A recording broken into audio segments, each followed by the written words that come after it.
Hello everyone. Welcome you all in second part of underwriting of shares and debenture जिसमें हम complete underwriting का conceptually understanding with animation effect and उसके practical question करेंगे. तो let's start friends. तो सबसे पहला देखो the underwriting of shares and debenture. आज हम complete underwriting जिसमें when there is a more than one underwriters हो गए तो कैसे हम फाइंड आउट करेंगे कि कौन से अंडर कितने शेयर्स लेंगे और उसकी जर्नल एंट्रीज से लेके सब चीज हम इस पार्ट में पढ़ेंगे friends.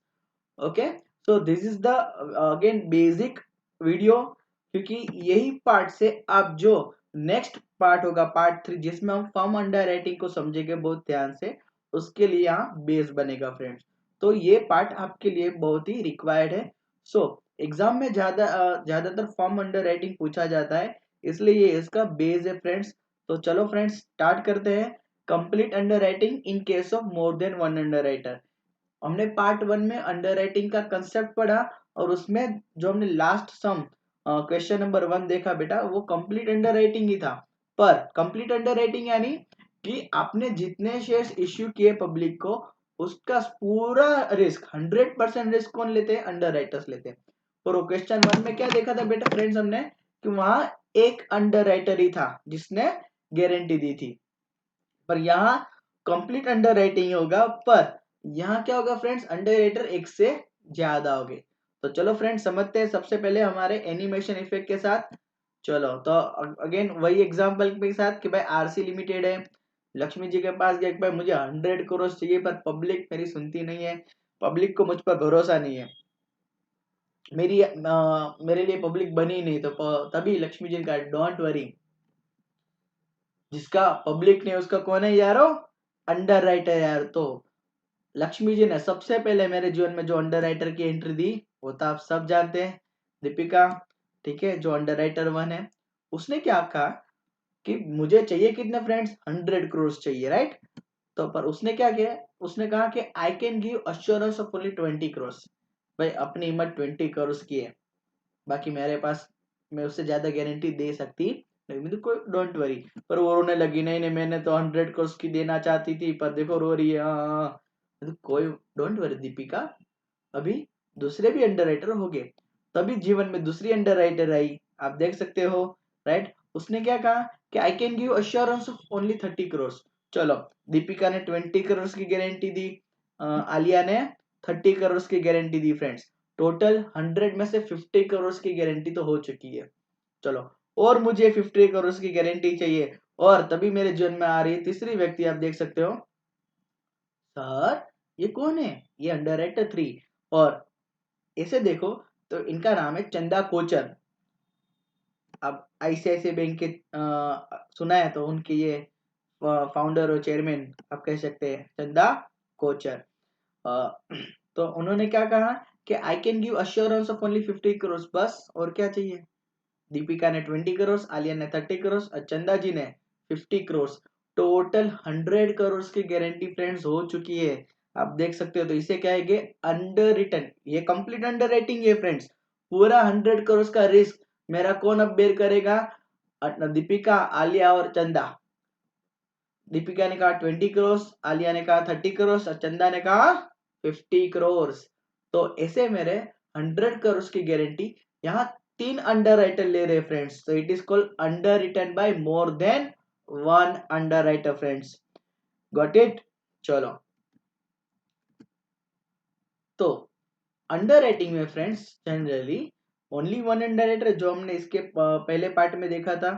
Okay, one under writing हो तो कैसे हम क्वेश्चन सोल्व करेंगे. पर एग्जाम में वो पूछना पूछते नहीं है सब कुछ. इसलिए जब मोर देन वन अंडर राइटर हो तभी friends generally complete under writing वो तो होगा ही फ्रेंड्स. और फॉर्म अंडर राइटिंग जो हम पार्ट 3 में पढ़ेंगे. और कंप्लीट अंडर राइटिंग यानी कि विदाउट फॉर्म अंडर राइटिंग वाले क्वेश्चन हम इस पार्ट में पढ़ने वाले हैं. ओके चलो. तो मोर देन वन अंडर राइटर हो तो सबसे पहली डिफिकल्टी क्या अराइज होती है friends? The difficulty may arise in determining the liability of each under writer. Liability of under writer यानी कि भाई जब पब्लिक परचेज नहीं करेगी तब अंडर राइटर को परचेस करना है। तो कौन से अंडर राइटर कितने लेंगे शेयर्स, तो यहाँ एक दिक्कत आती है फ्रेंड्स। तो इसी दिक्कत को सॉल्व करने के लिए हमारे पास एक टेबल है, एक स्टेटमेंट है जो हम बनाएंगे और इस दिक्कत का उसका अच्छे से सॉल्यूशन हम मिल जाएगा। और उसके पहले फ्रेंड्स हमें कुछ टर्मिनोलॉजी समझनी है जो हम इस टेबल यानी कि स्टेटमेंट बनाते वक्त हमें आएगी सामने। तो ध्यान से हम उस चीज को समझते हैं। चलो पहले प्रॉब्लम तो हमें समझ में आ गया, ऐसा हम क्यों कर रहे हैं, वो टेबल और स्टेटमेंट क्यों बनाएंगे, क्योंकि दिक्कत ही वही है सर कि 3 अंडर राइटर हो तो कौन से अंडर राइटर कितने शेयर्स लेंगे जब पब्लिक नहीं लेगी। तो चलो पब्लिक एक भी शेयर्स नहीं लेगी ना फ्रेंड्स, तो मुझे पता है फॉर एग्जाम्पल 100 करोड़ के शेयर इश्यू किए और पब्लिक ने 1 रुपया भी इन्वेस्ट नहीं किया, तो मुझे पता है कि दीपिका 20 करोड़ के शेयर लेगी, आलिया 30 करोड़ के शेयर्स लेगी और चंदा जी 50 करोड़ के शेयर्स लेगी। आपको पता है फ्रेंड्स ये जो मैंने बोला दीपिका 20 करोड़, आलिया 30 करोड़ और चंदा 50 करोड़, तो ये जो 20:30:50 मैं यहाँ लिख रहा हूँ, 20 जो दीपिका ने किए, 30 जो आलिया ने दिए और 50 करोड़ चंदा कोचर, बराबर है, जिन्होंने गारंटी ली। तो ये जो बेसिकली फ्रेंड्स ये रेशियो बन रहा है, इसको अगर मैं और शॉर्ट में लिखूं तो 2:3:5 भी मैं लिख सकता हूँ, यस और नो फ्रेंड्स। तो ये जो 2:3:5 इसे हम कहेंगे ग्रॉस लायबिलिटी रेशियो। क्या कहेंगे, ग्रॉस लायबिलिटी, जो हमें हर क्वेश्चन में पता होना कंपलसरी है फ्रेंड्स। तो ग्रॉस लायबिलिटी यानी क्या हुआ कि अगर पब्लिक एक भी शेयर्स परचेस नहीं करती तो हमारे अंडर राइटर कितने शेयर्स परचेस करेंगे, तो क्या दीपिका 20 करोड़ के, आलिया 30 करोड़ के और चंदा 50 करोड़ के। तो डेफिनेटली ये 20:30:50 जो हो गया हमारा ग्रॉस लायबिलिटी, ये उनकी ग्रॉस लायबिलिटी होगी हर अंडर राइटर की। अभी देखो अंडर राइटर ने फ्रेंड्स ये रिस्क ले लिया है 20 करोड़ का दीपिका ने, आलिया ने 30 करोड़ का और चंदा ने 50 करोड़ का। फाइनेंशियल रिस्क मेरे पर से तो ले लिया, मैं तो खुश हूं, पर उनके पर तो भी रिस्क आ गया है, तो अब वो क्या करेंगे फ्रेंड्स, चलो देखते हैं। तो जो अभी ग्रोस लायबिलिटी में फ्रेंड्स मैंने आपको समझाया, शेयर्स और debentures issued by a company are usually underwritten by 2 or more firms of underwriter in agreed ratio। इस एग्रीड रेशियो यानी कितने का रिस्क लिया है, रिस्क टेकन रेशियो, क्या कहेंगे हम इसे, रिस्क टेकन रेशियो। कोई नहीं लेगी तो दीपिका कितने के शेयर्स लेगी, 20 करोड़ के, आलिया 30 करोड़, चंदा 50 crore. This is the agreed ratio, yes और नो फ्रेंड्स। तो इससे हम कहेंगे ग्रॉस लायबिलिटी रेशियो। अभी एक बार उनके पे जो ग्रॉस लायबिलिटी आ चुकी है, अभी उनके पे रिस्क आ चुका है friends, right.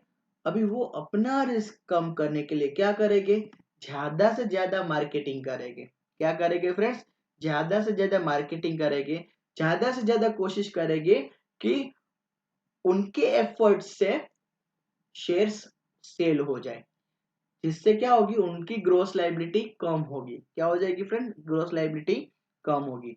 For example Deepika के पास 20 करोड़ की ग्रोस लायबिलिटी है, यानी कि पब्लिक शेयर परचेस नहीं करती है, तो 20 करोड़ के शेयर कौन परचेस करेंगे, तो के दीपिका। अभी दीपिका पर जो रिस्क दीपिका के पर जो रिस्क आ चुका है फ्रेंड्स 20 करोड़ का, उससे कम करने के लिए वो क्या करेगी, ज्यादा से ज्यादा लोगों तक ये शेयर्स की इंफॉर्मेशन पहुंचाएगी और लोगों को कहेगी भाई आप इस शेयर में इन्वेस्ट करो, बहुत ही बढ़िया है। और लोग शेयर्स पे इन्वेस्ट करेंगे तो दीपिका की लायबिलिटी ग्रेजुअली डिक्रीज होगी। ओके फ्रेंड्स, तो this is how underwriting works. तो every underwriter wants to sell the maximum number of shares of and debenture in order to reduce his risk। मैंने कहा था friends under writer क्या फिर कोशिश करेंगे, खुद का रिस्क कम करने के लिए ज्यादा से ज्यादा सेल करेंगे शेयर्स और डिबेंचर्स को, जिससे उसकी लायबिलिटी कम। सर ऐसा कभी हो सकता है कि ज्यादा मेहनत हो चुकी हो, चलो मैं आपको वो पॉइंट आगे समझाता हूँ, समझोगा फ्रेंड्स, ओके। चलो तो एक तो ग्रोस लायबिलिटी, हमारे क्वेश्चन की स्टार्टिंग ग्रोस लायबिलिटी से ही होगी। तो ग्रोस लायबिलिटी टर्म हमने समझ लिया friends, this is the maximum liability, gross liability is the maximum liability. उससे ज्यादा लायबिलिटी हो सकती नहीं, यहाँ पर उससे कम हो सकती है। और दूसरी बात, ग्रोस लायबिलिटी पे ही हमेशा कमीशन का कैलकुलेशन करना होगा फ्रेंड्स। वो जब कमीशन कैलकुलेट करेंगे तब मैं आपको अच्छे से सिखाऊंगा। चलो अभी है mark application. Marked marked application यानी क्या? फॉर एग्जाम्पल, मैंने कहा कि भाई जब दीपिका ने कहा 20 करोड़ का रिस्क मैं ले रही हूँ, चंदा ने कहा 50 करोड़ का मैं, और आलिया ने 30 करोड़ का रिस्क लिया। अभी वो क्या करेंगे, सब एप्ली अच्छा, थोड़ा आउटडेटेड समझना इस चीज को, कि वो एप्लीकेशन फॉर्म सबको सबको देगी, सब इन्वेस्टर को देगी, और उसे कहेगी भाई इस कंपनी में इन्वेस्ट करो, इस कंपनी में इन्वेस्ट करो। उस एप्लीकेशन फॉर्म में दीपिका पादुकोण जो अंडर राइटर है, उनका मार्किंग क्या होगा, बाय द स्टैंप होगा। जनरली उसमें स्टैंप दिया होता है कि भाई ये एप्लीकेशन जो बेची गई है, और या फिर मैं कहूँ कि ये एप्लीकेशन इन्वेस्टर ने जो परचेस की है, वो एप्लीकेशन उन्हें कहाँ से मिली, दीपिका के पास से मिली है। सो मार्किंग करने का रीजन वही है कि भाई किसने कितना एफर्ट्स किए हैं। मार्क एप्लीकेशन का सिंपल मैं आपको समझाऊं कि किसने कितने एफर्ट्स किए हैं अपनी लाइबिलिटी कम करने के लिए। ठीक है, तो जब एप्लीकेशन फॉर्म पे किसी अंडर राइटर का स्टैंप हो फ्रेंड्स, उसे हम कहेंगे मार्क एप्लीकेशन। तो generally the forms are stamped with the name of the underwriter in order to distinguish the form of one underwriter from another. मैंने कहा था कि इतने सारे एप्लीकेशन फॉर्म कंपनी को मिलेंगे, पर मुझे कैसे पता चलेगा कि आलिया ने कितनी मेहनत की है, दीपिका ने कितनी मेहनत की है, चंदा जी ने कितनी मेहनत की है? तो मुझे उस स्टैंप जो मारा होगा एप्लीकेशन फॉर्म पे, उस पर से पता चलेगा यस दीपिका ने ज्यादा एफर्ट्स किए, चंदा जी ने बहुत कम एफर्ट्स किए, इससे राइट। ओके, और हमेशा याद रखना फ्रेंड्स, जिसने मेहनत की है उसको तो उसका फल मिलना ही चाहिए। मार्क एप्लीकेशन में ये चीज याद करना, जिसने मेहनत की है उसको उसका फल मिलना ही चाहिए। मतलब कि दीपिका ने ज्यादा एप्लीकेशन बेची है तो उसके उसके मेहनत का फल मिलेगा, उसकी इतनी लायबिलिटी कम हो जाएगी। So to determine the liability of the individual underwriter, such stamped application were received are called mark application। चलो ये बात हम समझ चुके। यस, चलो आगे। अनमार्क एप्लीकेशन, कई बार फ्रेंड्स ऐसी एप्लीकेशन आती है कंपनी के पास जिसपे कोई स्टैंपिंग किया होता नहीं है। शायद वो बन सकता है फ्रेंड्स की कोई किसी जैसे प्रोस्पेक्टस इश्यू हुआ, तभी कोई इन्वेस्टर ने डायरेक्ट कंपनी में ही जाके क्या किया हो, तो क्या एप्लीकेशन दे दियो, कंपनी में डायरेक्ट जाके एप्लीकेशन दे दियो, तो उससे क्या होगा फ्रेंड्स, तो क्या उस एप्लीकेशन पे किसी अंडरराइटर का स्टैंपिंग किया नहीं होगा। मतलब कि this application will be without stamp. इसका मतलब ये हुआ फ्रेंड्स, तो कि सर ये एक ऐसी एप्लीकेशन है जिसमें अंडरराइटर्स ने मेहनत की नहीं है, राइट। तो इसे हम कहेंगे अनमार्क एप्लीकेशन। तो the application form which are received by the company without any name of underwriter are called unmark application. Okay, तो सर मार्क में तो हमने जाना कि सर जिसने जितने मेहनत की है उसका उतना फल दो। मतलब कि दीपिका ने ज्यादा मेहनत की है तो उसकी लायबिलिटी कम करो उतनी जितनी उसने की है। पर अनमार्क में तो सर किसी की मेहनत नहीं है, this may be due to company's goodwill, कि इन्वेस्टर ने डायरेक्ट जाके वहां भर दिया। तो इस सिचुएशन में तो सर हम ये इसकी जो क्रेडिट है, मतलब कि अनमार्क एप्लीकेशन की जो लायबिलिटी कम करनी है वो किस में से करें, दीपिका में से, आलिया में से, या फिर चंदा जी में से? तो क्या तीनों में से? सर वो किस है, in the ratio of gross liability, in the ratio of gross liability. ठीक है फ्रेंड्स, ये हमेशा याद रखना। इसलिए अनमार्क एप्लीकेशन ग्रोस लायबिलिटी के रेशियो से माइनस होगी।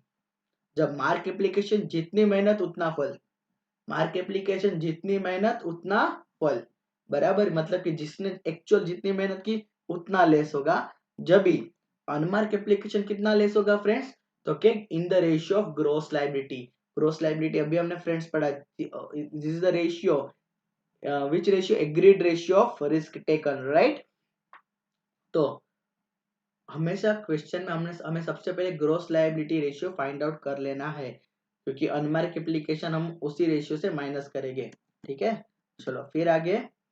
चलो तो ये आ रहा है आपके सामने स्टेटमेंट फ्रेंड्स, कि हम कौन से अंडर राइटर को कितने शेयर्स परचेस करने हैं, हम कैसे फाइंड आउट करेंगे। तो ये स्टेटमेंट होगा फ्रेंड्स, जो हमें क्वेश्चन में बनाना होगा।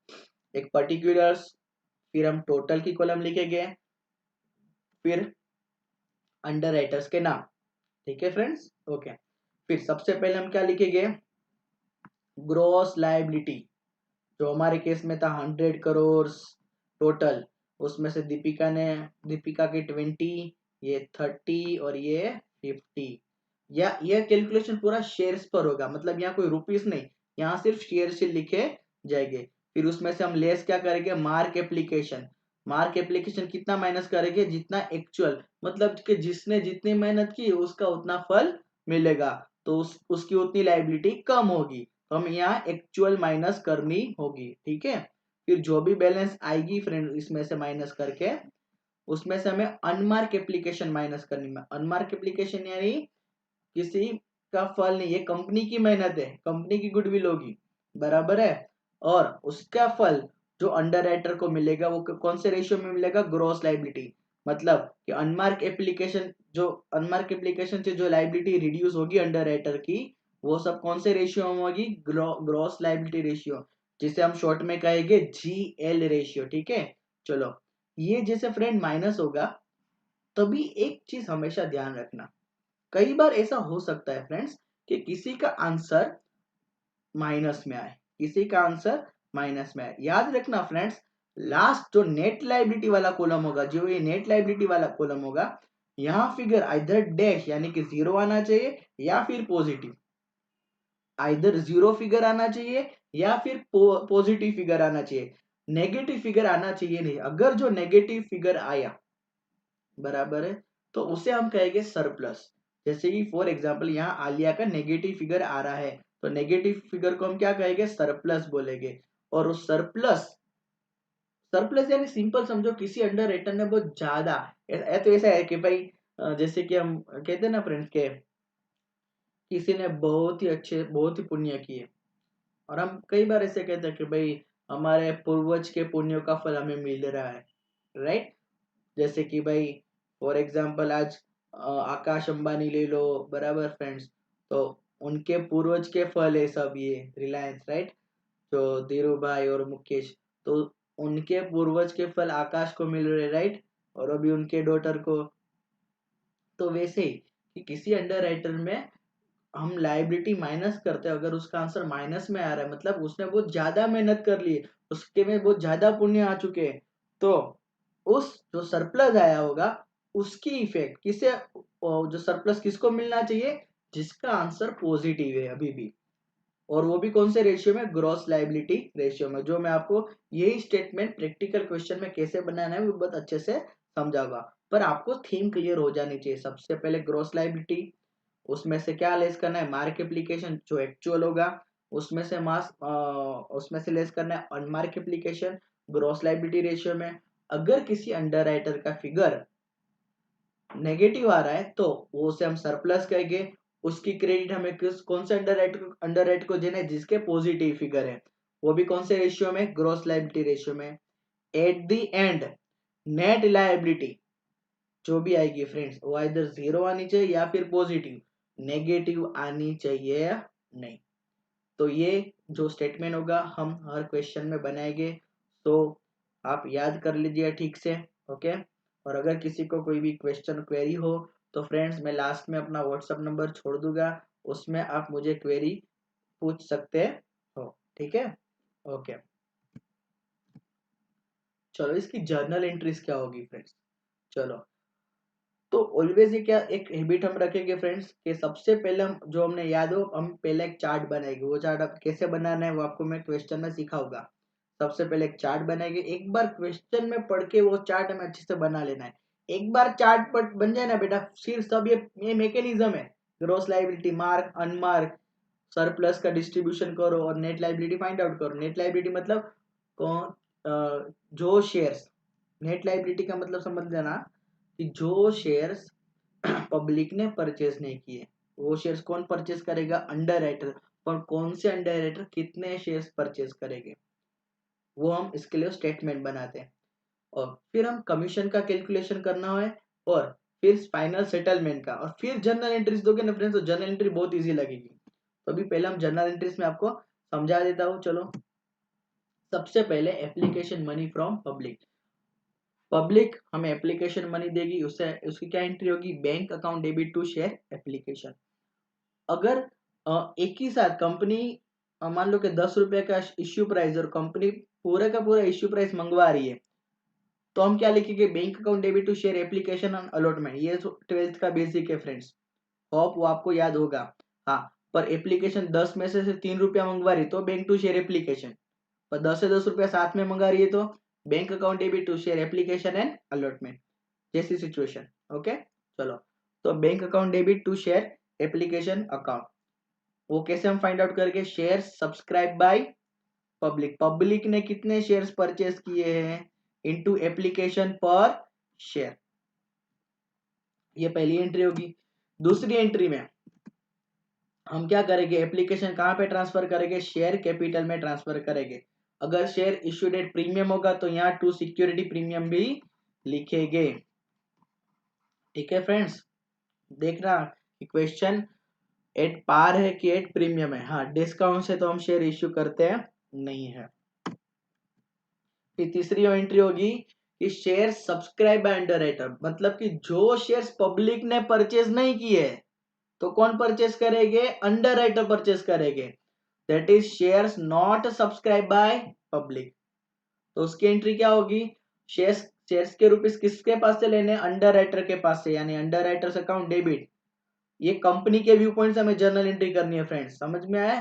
कंपनी के व्यू पॉइंट से, कंपनी के व्यू पॉइंट से सोचो, अंडर राइटर के पास से रुपीस लेने, यानी कि underwriters are receivable for us, तो underwriters account debit to share capital. यहाँ वो पहली दो एंट्री जैसा स्प्लिट नहीं करना है शेयर एप्लीकेशन, यहाँ अंडर राइटर अप्लाई नहीं करेगा, उसको तो परचेस करना ही पड़ेगा।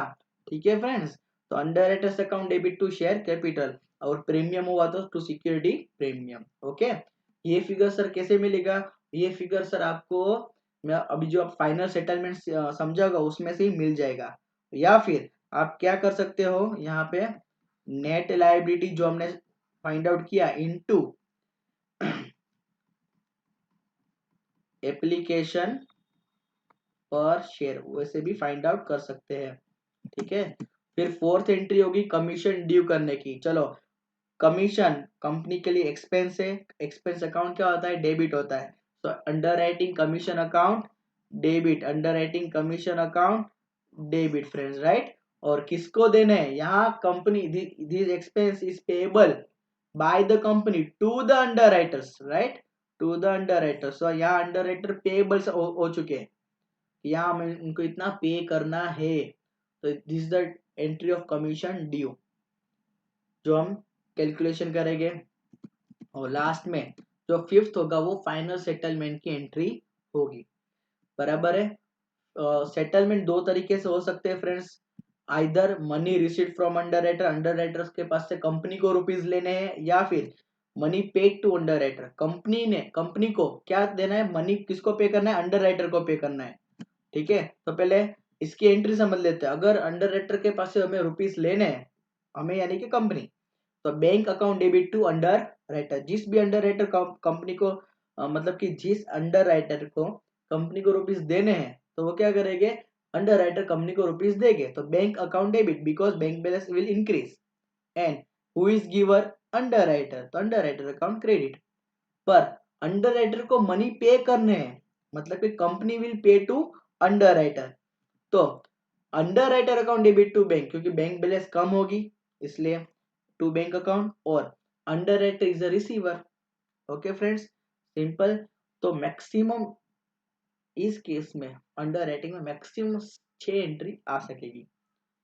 पहली एंट्री एप्लीकेशन, दूसरी entry transfer to share capital, तीसरी entry under shares purchase by underwriter, fourth commission due, fifth और सिक्स अगर दोनों हुई तो सिक्स एंट्री, और फिर कोई भी एक केस हुआ तो फिफ्थ एंट्री, 5 एंट्री हो गया। ठीक है फ्रेंड्स, तो ये 5 स्टेप जर्नल एंट्री में हमें याद रखने।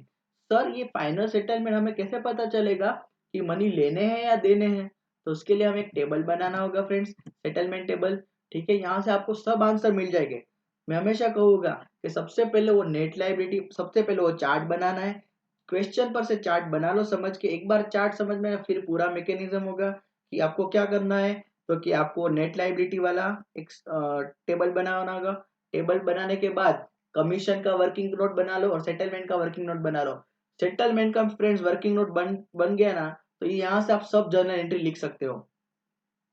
पहली दूसरी एंट्री तो पब्लिक की थी। तीसरी एंट्री देखो, जो आप तीसरी एंट्री लिखते हैं ना कि shares purchase by under writer, तीसरी एंट्री हमारी, तो हमें यहाँ से अमाउंट मिलेगी। That is net liability into called up price, amount due for shares allotted, उसमें से लेस अंडर राइटिंग कमीशन। ये होगा जर्नल एंट्री 3 में, ये जर्नल एंट्री 4 में। और इसका जो नेट आंसर आएगा, बराबर है, इसमें हम जर्नल एंट्री 5 6 करेंगे। बराबर है। जो इसका आंसर फ्रेंड्स अगर पॉजिटिव आता है और नेगेटिव आएगा, इसका आंसर इधर क्या आ सकता है, पॉजिटिव आ सकता है नेट का आंसर, या फिर नेगेटिव। तो क्या होगा फ्रेंड्स उसका, देखो, अगर नेट अमाउंट का, जो सेटलमेंट टेबल में जो नेट अमाउंट का कैलकुलेशन करते हैं, उसका आंसर जो पॉजिटिव आएगा या फिर नेगेटिव आएगा। जो पॉजिटिव फिगर आएगा फ्रेंड्स, तो इसका मतलब हुआ कि amount paid by underwriter, मतलब कि underwriter will pay the amount to the company.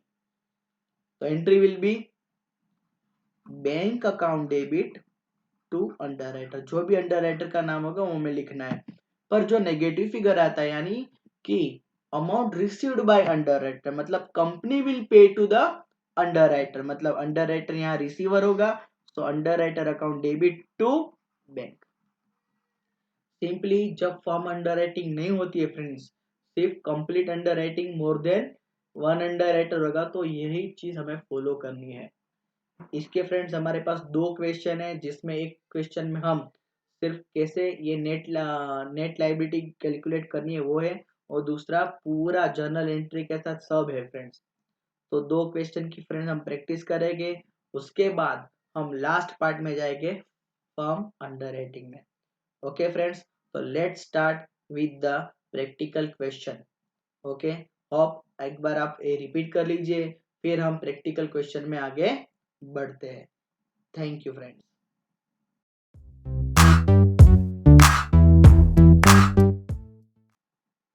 तो friends, let's start with the question of when shares are underwritten by more than one underwriter.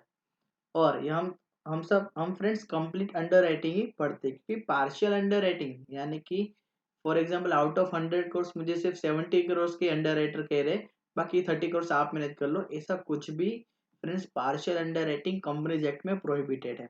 और ऐसे क्वेश्चन और ये concept सिर्फ theoretically है, इसलिए हम पार्शियल अंडर राइटिंग पढ़ते नहीं है, हम कंप्लीट अंडर राइटिंग और उसके बाद फॉर्म अंडर राइटिंग पढ़ेंगे। तो अभी बात कर रहे हैं कंप्लीट अंडर राइटिंग, जो हमने फ्रेंड्स अभी एनिमेशन वाला एग्जाम्पल पढ़ा, और फिर हम उसके सब चार्ट्स और जो हमने पढ़ा उसी का हम यहाँ एप्लीकेशन करने वाले हैं। इट इज एडवाइजेबल फ्रेंड्स कि आप जो आपको जो चार्ट्स और सब देखे आपने पीपीटी में, वो शायद आपको मटेरियल में नहीं मिलेंगे। तो आप एक बार वीडियो को पॉज करके जो चार्ट आपको लिखना हो आप लिख लीजिए, इससे आपको डेफिनेटली वो कॉन्फिडेंस भी आ जाएगा और आपको चीज याद भी रह जाएगी। ठीक है फ्रेंड्स, जो चीज हमने पढ़ी है पीपीटी में वही सारी चीज हम यहाँ अप्लाई करने वाले हैं। ठीक है friends, so complete underwriting में हम स्टार्ट कर रहे हैं क्वेश्चन नंबर 2 और क्वेश्चन नंबर 3। ठीक है, चलो, तो क्वेश्चन नंबर 2 स्टार्ट करते हैं फ्रेंड्स हम।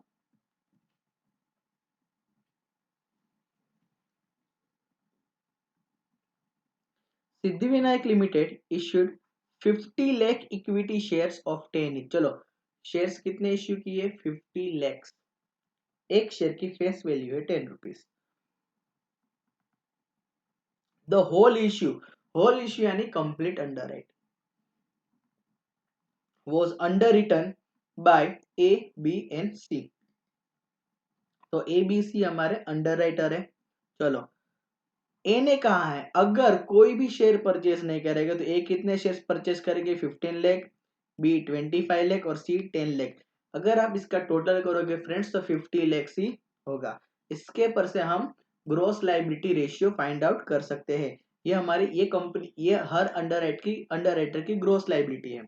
जो हमने एक एनिमेशन वाले एग्जांपल में समझे थे कि 100 करोड़ के शेयर्स इश्यू करने वाले, अगर पब्लिक एक शेयर्स भी नहीं लेगी तो दीपिका 20 करोड़ के, आलिया 30 करोड़ के और चंदा जी 50 करोड़ के शेयर्स लेगी। तो यहाँ भी ऐसे ही है फ्रेंड्स कि 50 लाख शेयर हम इश्यू करने वाले, अगर कोई एक भी शेयर नहीं परचेस करेगा तो maximum liability of A will be 15 lakhs, B 25 lakhs, C 10 lakhs। तो this is the gross liability of all the three underwriters. Getting और not friends? Then application were received for 48,50,000 shares, of which mark application are as follow। चलो ठीक है, ए B सी और की mark application दी गई। Calculate the number of share sorry friends, calculate the number of shares to be taken up by the underwriters. चलो, उसके पहले फ्रेंड्स ये एक चार्ट होगा जो आप वर्किंग नोट्स में बना ले तो आपको हर क्वेश्चन इजी ही लगेगा। तो सबसे पहले हम सिर्फ सिर्फ फिर हमें क्वेश्चन की तरफ देखना भी नहीं है। देखो सिंपली कि नंबर ऑफ शेयर्स कितने हैं, तो कि 50 लाख शेयर्स। चलो, क्या क्वेश्चन में शेयर इश्यू टू प्रोमोटर है, तो कि नहीं सर, इसलिए मैं यहाँ डैश कर रहा हूँ। तो 50 लाख माइनस डैश तो हो गया shares offer to public 50 lakh. चलो, उसमें से क्या लिखा है कि एप्लीकेशन कितने की मिली है, 48,50,000 की। तो शेयर्स सब्सक्राइब बाय पब्लिक 48,50,000। पहले तो जो जो फिगर मिले हैं समझना फ्रेंड, मार्क एप्लीकेशन और वेदर एप्लीकेशन इज मार्क और unmark, it is receive from public only. Okay, तो पूरे 50 लाख के जो शेयर इश्यू के उसमें से 48,50,000 के शेयर्स पब्लिक के द्वारा 48,50,000 की एप्लीकेशन कंपनी को मिली है पब्लिक के द्वारा। अब वो एप्लीकेशन मार्क हो सकती है या फिर अनमार्क। चलो, हमको क्वेश्चन में क्या कहा गया है कि 48,50,000 में से मार्क एप्लीकेशन कितनी है, ए बी और सी की। चलो, तो तीनों की मेहनत देखते हैं। ए के 12 लाख, बी के 25 लाख और सी के 8,50,000। चलो फ्रेंड्स, तो यहाँ हम लिख रहे हैं ए के 12 लाख, बी के 25 लाख और सी के 8,50,000 शेयर्स। तो मार्क एप्लीकेशन का टोटल हो चुका है फ्रेंड्स 45,50,000। चलो, जो पूरे शेयर्स जो शेयर्स पब्लिक ने सब्सक्राइब किए वो टोटल है 48,50,000। वो टोटल है 48,50,000। उसमें से मार्क एप्लीकेशन कितनी है, 45,50,000। तो अनमार्क कितनी होगी फ्रेंड्स, वेरी गुड, 3 lakhs। चलो, इसका तो कैलकुलेशन हमने कर लिया। अभी ऊपर देखें कि टोटल 50 लाख शेयर्स इश्यू किए थे, उसमें से पब्लिक ने कितने परचेस किए, 48,50,000। तो अंडर राइटर्स को कितने परचेस करने होंगे फ्रेंड्स, 1,50,000। चलो, उसके दो पार्टीशन है, एक तो फॉर्म अंडर राइटिंग और नॉर्मल अंडर राइटिंग। तो पहले तो फॉर्म अंडर राइटिंग क्या है वो हम नेक्स्ट पार्ट में समझेंगे फ्रेंड्स। तो अभी तो मैं अभी इधर मैं डैश कर रहा हूँ। पर नॉर्मल अंडर राइटिंग क्या सर, भाई सिंपली नॉर्मल अंडर राइटिंग मतलब आप एक ही ये चीज याद रखना कि जिसका पब्लिक नहीं उसका कौन है, अंडर राइटर है यारो। मतलब कि जो शेयर्स पब्लिक परचेस करती नहीं है उसकी वजह से अंडर राइटर को परचेस करना पड़ता है, तो उसे हम नॉर्मल अंडर राइटिंग जस्ट ये चार्ट में कहेंगे। बराबर है फ्रेंड्स, क्योंकि पब्लिक नहीं परचेस कर रहे इसलिए किसको परचेस करना पड़ता है, नॉर्मल अंडर राइटर को, इसलिए हम इसे नॉर्मल अंडर राइटिंग कहेंगे। यहाँ मैं लिख रहा हूँ 1,50,000।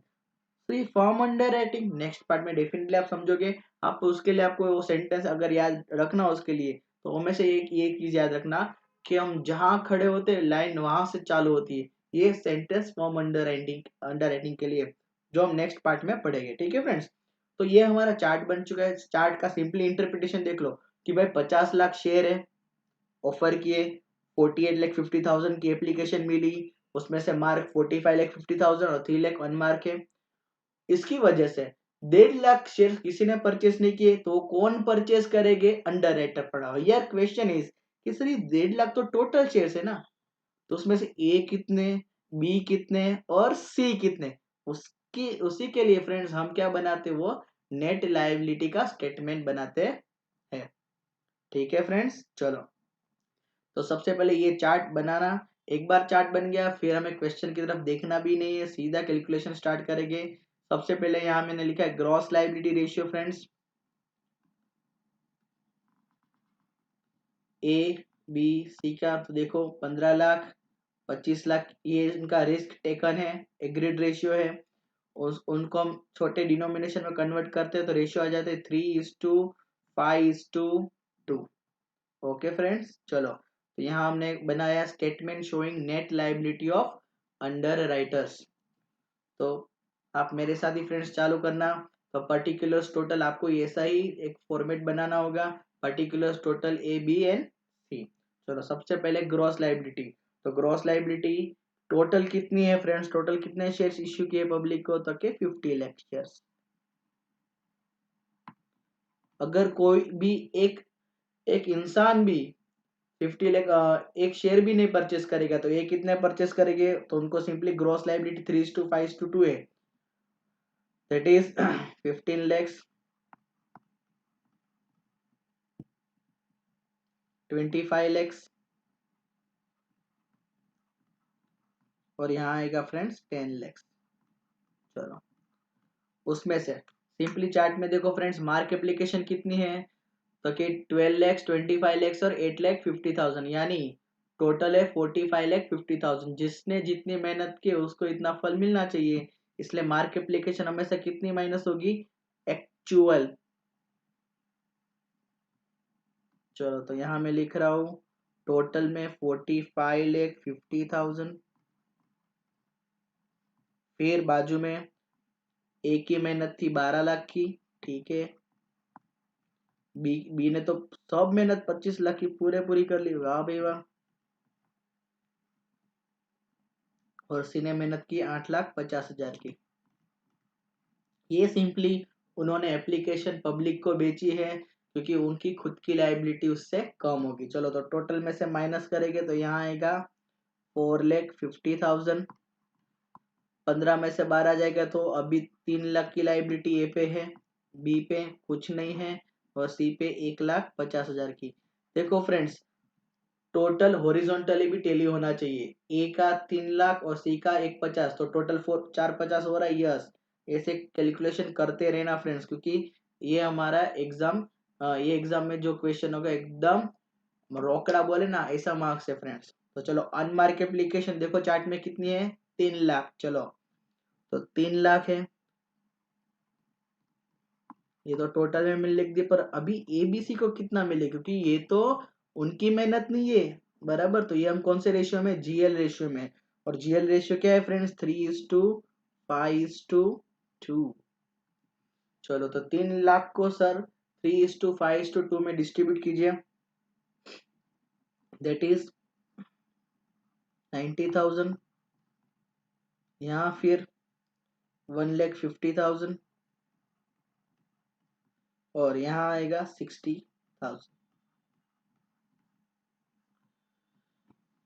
तो 450 में से 3 लाख माइनस कीजिए तो 1,50,000, यहाँ आ गया 2,10,000, यहाँ negative 1,50,000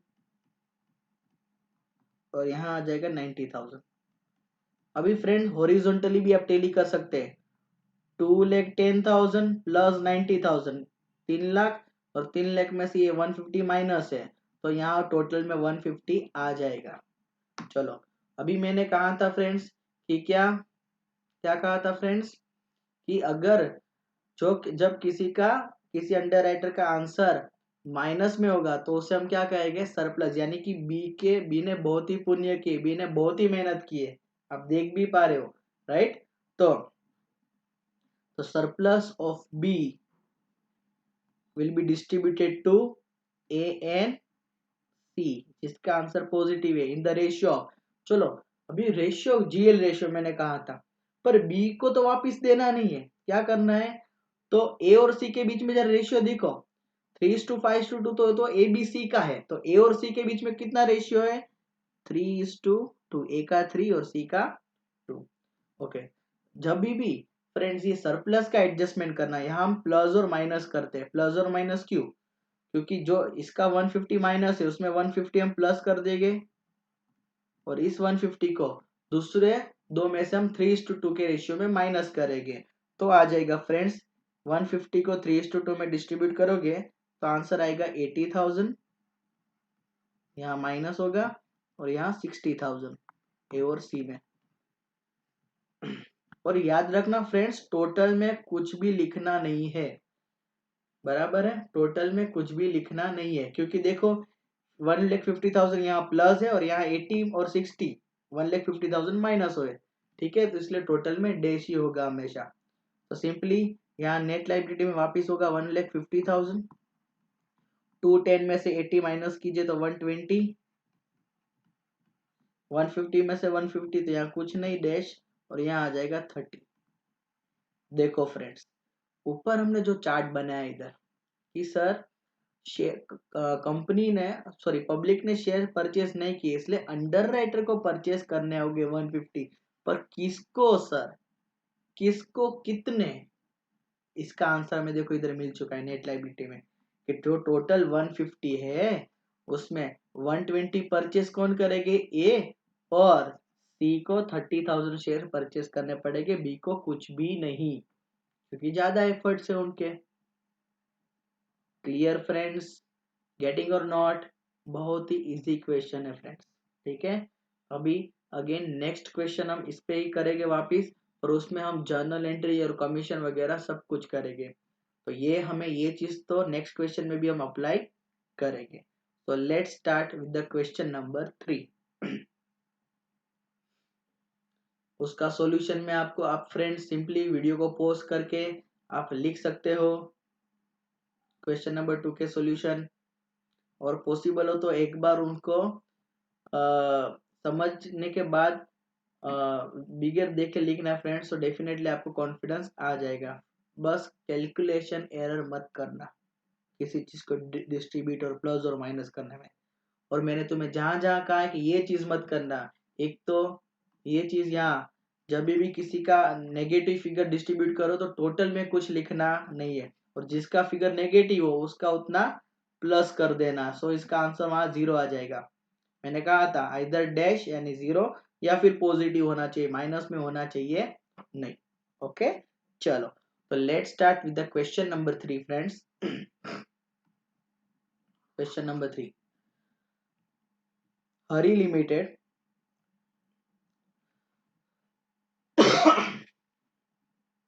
Hari Limited came up with the public issue of 30 lakh equity shares of 10 each, issued at 15 per share। चलो 10 रुपया की तो फेस वैल्यू है, 15 में इश्यू की, यानी इसका मतलब क्या सर, 5 रुपीज प्रीमियम है, हाँ 5 रुपीज प्रीमियम है। चलो सरस, आगे शेयर्स कितने इश्यू किए, 30 लैक्स के किए, ओके। अंडर राइटर कितने हैं, A B and C took underwriting in the underwriting of the issue in the ratio of 3:2:1। Oh my god, उन्होंने जीएल रेशियो कैलकुलेट ही करके दे दिए फ्रेंड्स, बहुत ही अच्छा। तो हमको सिर्फ 30 लैक्स को इस रेशियो में डिवाइड कर देना है, ठीक है। चलो, application were receive for 27 lakh shares, कितने शेयर की एप्लीकेशन मिली है, 27 लाख शेयर की एप्लीकेशन मिली, 30 लाख के इश्यू किए, 27 लाख की एप्लीकेशन मिली, ठीक है। और हम कुछ ज्यादा अभी नहीं सोचते, चलो उसमें से मार्क एप्लीकेशन की कितनी बात की है कि ए के 8 लाख, बी के 7 और सी के 6। Commission is payable to the underwriter at 5% on the face value. भाई फेस वैल्यू का है, फिर वहां नाम झाड़ के नहीं आना कि सर इश्यू प्राइस पे होता है, कंपनी एक्ट में कहा रहे भाई क्वेश्चन ने फेस वैल्यू बोला है तो face value, right, just act like circuit, भाई ने बोला फेस वैल्यू तो face value, no issue price, ठीक है।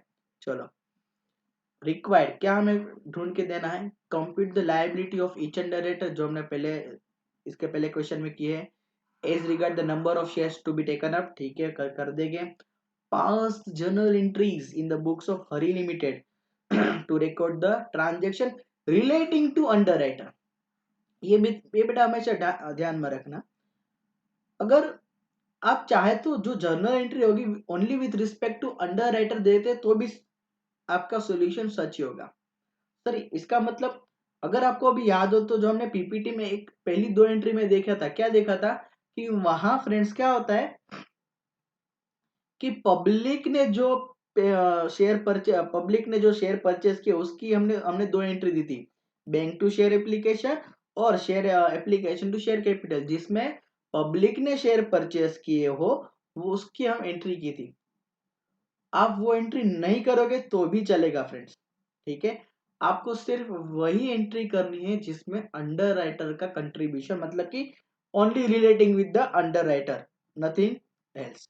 ओके फ्रेंड्स, चलो तो यहाँ मैं फुल फ्लेज सॉल्यूशन दिखा दूंगा, फिर आपको मैं बता दूंगा कि ये दो एंट्री इस क्वेश्चन में नहीं भी की होती तो आपका सॉल्यूशन सही है, ठीक है। चलो तो सबसे पहले हम अपना बेसिक चार्ट बनाएंगे कि कितने शेयर इश्यू किए, 30 lakhs, तो 30 lakhs के शेयर्स इश्यू किए हैं। अच्छा, शेयर इश्यू टू प्रोमोटर का क्वेश्चन में बताया कि हमने प्रोमोटर को शेयर इश्यू किए नहीं। फिर तो पब्लिक को कितना ऑफर किए, 30,000 शेयर्स। देखो बेटा ऑफर की बात है, ठीक है, पर पब्लिक ने परचेस कितने किए, देखो इधर 27,000 शेयर, तो share subscribe by public 27,000 shares. चलो उसमें से मार्क कितना है ए बी सी का, 8 लाख, 7 लाख और 6 लाख, ठीक है। चलो तो यहाँ मार्क में मैं लिख रहा हूँ A B and C, 8 lakhs, 7 lakh और 6 lakh, total will come to 21 lakh. चलो पब्लिक में से जो एप्लीकेशन मिली है उसमें से 21 lakhs में तो मार्किंग किया है अंडर राइटर का, तो बाकी की जो 6 लाख है वो उसे हम क्या कहेंगे, अनमार्क एप्लीकेशन, ठीक है। चलो 30 लाख शेयर्स इश्यू किए थे, पब्लिक ने सिर्फ 27 लाख परचेज किए, तो अंडर राइटर को कितने परचेज करने हो गए, very good, 3 lakh. Form under writing की बात है ही नहीं, मतलब इसे हम कहेंगे normal under writing. Normal under writing यानी जिसका पब्लिक नहीं उसके अंडर राइटर है यारो, मतलब if public will not purchase then underwriter have to purchase, done. चलो तो ये सिंपल चार्ट बन चुका है, अभी हम सिंपल कैलकुलेशन सब इजीली कर पाएंगे। तो सबसे पहले statement showing net liability of under writer, जो हमने इसके पहले कैलकुलेशन किया वैसे हमें फ्रेंड्स यहाँ करना है कि चलो पहले तो ग्रॉस लायबिलिटी है 30 lakhs, ओके। और एबीसी में क्या रेशियो दिया है फ्रेंड्स में, 3:2:1। चलो तो 30 lakhs को हम 3:2:1 में डिस्ट्रीब्यूट करेंगे फ्रेंड्स, तो कितना आएगा, 15 लाख, 10 लाख और 5 लाख। चलो मार्क एप्लीकेशन देखो, चार्ट चार्ट में से 8 लाख, 7 लाख और 6 लाख, टोटल इज 21 लाख। चलो जिसके जितने मेहनत किए उसको उतनी क्रेडिट दे दीजिए, मेहनत का फल है भाई मार्क एप्लीकेशन।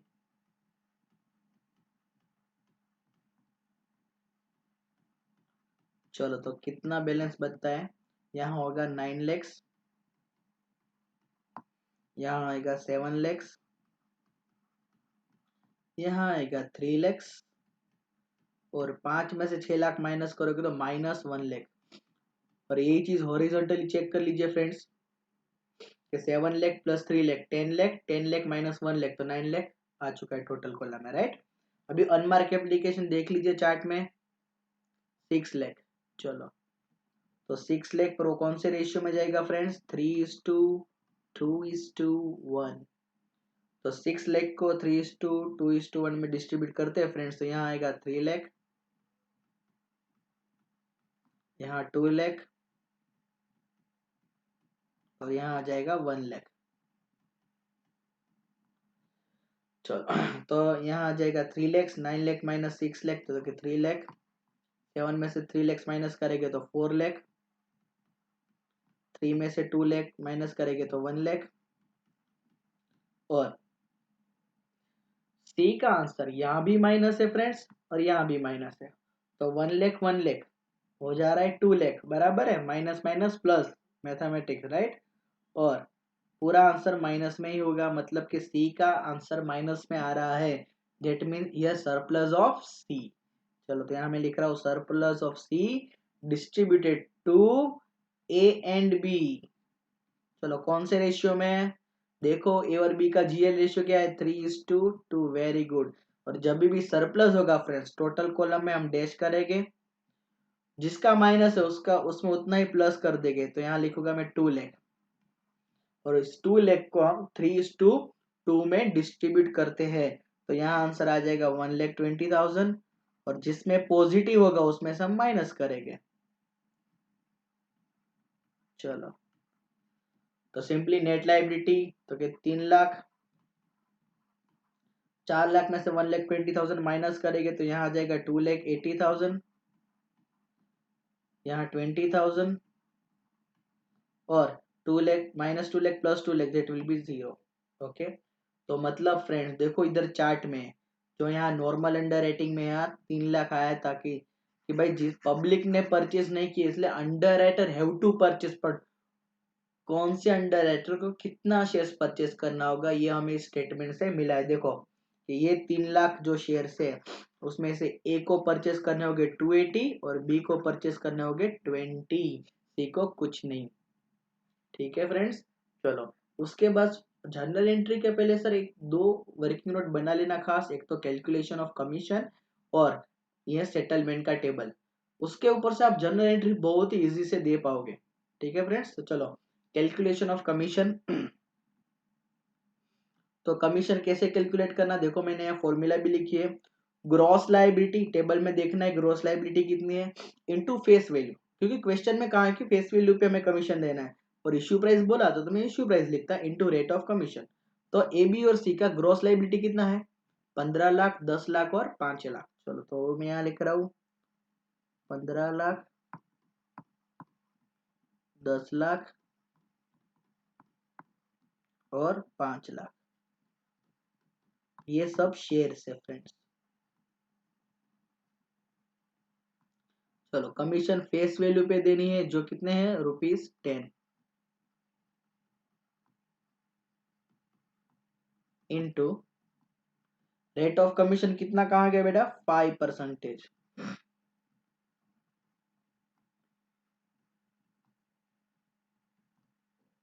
चलो तो 15 लाख इंटू 10 इंटू 5% तो आएगा आंसर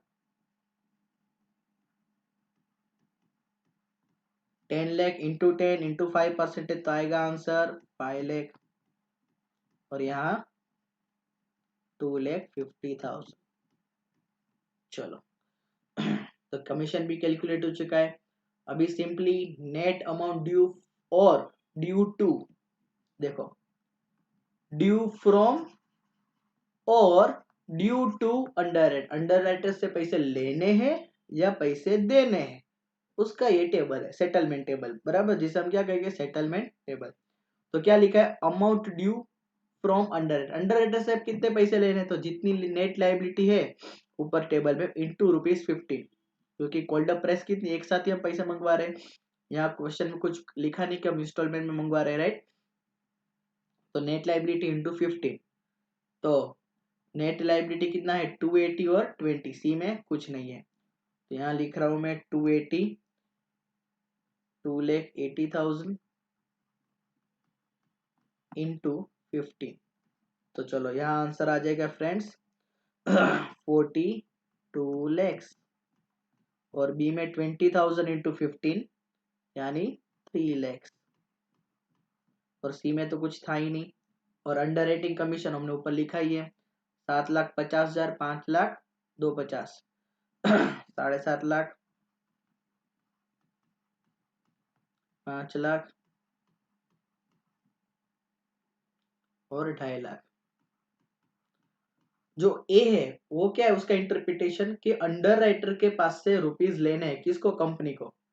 कंपनी को अंडर राइटर के पास से रुपीज लेने हैं, और अंडर राइटिंग कमीशन क्या है कि कंपनी को अंडर राइटर को रुपये देने हैं, मतलब कि underwriter have to receive his commission from company. Okay, तो ये जो लेन देन की बात बाद में करेंगे, सिर्फ हमें नेट अमाउंट कितना किसको लेना है या देना है, तो ए माइनस बी करेंगे, तो 42 लैक्स माइनस 7,50,000, तो यहाँ आंसर आ गया 34,50,000। यहाँ माइनस में आंसर आएगा फ्रेंड्स 2 लाख, और यहाँ माइनस में 2,50,000। याद रखना फ्रेंड्स, अगर इसका आंसर प्लस में हो तो यहाँ मैं लिख रहा हूं, company will receive from underwriter, और इस दोनों का आंसर माइनस में, यानी company will pay to underwriter. देखो हमने जो नोट्स पढ़ी थी उसका पूरा एप्लीकेशन हमने यहाँ कर दिया है। ओके, चलो अभी बात करते हैं फ्रेंड्स जर्नल एंट्री की। तो सबसे पहले entry, bank account debit to share application and allotment account. यहाँ हमने क्या लिखा था, shares applied by public into called up price, right. Application 15 rupees की है, तो यहाँ हम लिख रहे हैं पब्लिक ने कितने शेयर्स परचेस किए हैं, तो क्या सर 27 लाख शेयर्स परचेस किए हैं, into rupees 15, that will come to 4,05,00,000। Sir ये एंट्री अगर हम ना दे तो भी चलेगा, हाँ, क्योंकि ये पब्लिक वाली एंट्री है, this entry is not relating with under writer, ठीक है। और उसी का हम ब्रेकअप यहाँ करेंगे, share application allotment account debit 4,05,00,000। चलो उसमें शेयर कैपिटल में कितने जाएंगे फ्रेंड्स, इंटू ₹10, राइट, ₹10, और इंटू ₹5, प्रीमियम ₹5 का है 27 लाख में से, ठीक है। तो यहाँ चला जाएगा 2,70,00,000, और यहाँ आएगा 1,35,00,000। अगर ये दो एंट्री आप नहीं देते फ्रेंड्स तो भी चलेगा। यहाँ हमको क्वेश्चन में कहा गया है कि give entry only relating to with underwriter. तो चलो अभी इसका आंसर कहाँ से मिलेगा, सी और डी का आंसर, सॉरी एंट्री नंबर 3 का। तो मैंने कहा था एंट्री नंबर 3 का आंसर हमें सेटलमेंट टेबल में से जो पहली ए कॉलम है वो हमें लिख देनी है। ए और बी के पास से रुपीज लेने हैं 42 लाख और 3 लाख, तो हम यहाँ लिखेंगे 42 लाख और 3 लाख। मतलब कि अंडर राइटर कितने परचेस कर रहे हैं शेयर, टोटल मिला के 3 लाख। तो यहाँ 3 lakh into 3 lakh share into 10, और यहाँ 3 लाख इंटू 5, तो यहाँ आ जाएगा फ्रेंड्स 30 लाख, और यहाँ 15 लाख रुपीज। फिर अंडर राइटिंग कमीशन, वो भी फ्रेंड्स मैंने कहा था टेबल में से, और कैलकुलेशन भी हमने किया है, राइट, 755 और 250। तो entry underwriting commission to ABC 7,50,000, 5 lakh और 2,50,000, total will come to 15 lakhs। चलो, और लास्ट सेटलमेंट की entry, company will receive from underwriter, तो वो ए है, और company will pay to underwriter वो बी एंड सी है, ठीक है। तो bank account debit to A, company will receive from A, तो कितने रिसीव करेगी फ्रेंड्स, 34,50,000। वो सेटलमेंट टेबल फ्रेंड्स आ गया आपको, तो आपकी जर्नल एंट्री भी बहुत ही इजी लगेगी। और ये दो अंडर राइटर को कंपनी विल पे, तो यहाँ 2,50,000, 4,50,000। चलो, तो यहाँ हमारा मित्रों पार्ट 2 जो है, complete underwriting when under it is underwritten by more than one underwriter. जो बेस फ्रेंड्स हमने यहाँ अभी तक पढ़े वही बेस हमें आगे पार्ट 3 में भी काम लगेगा in case of form under writing. ठीक है, एग्जाम के लिए आपको ज्यादा चांसेस 99% चांस है कि आपको फॉर्म अंडर राइटिंग के क्वेश्चन ही आए। सो अभी 3 क्वेश्चन हमने कर लिए फ्रेंड्स, और 3 क्वेश्चन हम करेंगे। सो ध्यान से फ्रेंड्स, वापस हम वही एनिमेशन से हम पूरा कंसेप्ट समझेंगे, कैसे एंट्री, कैसे कंसेप्ट लिखना, सब कुछ, और फिर हम उसके क्वेश्चन करेंगे पार्ट 3 में।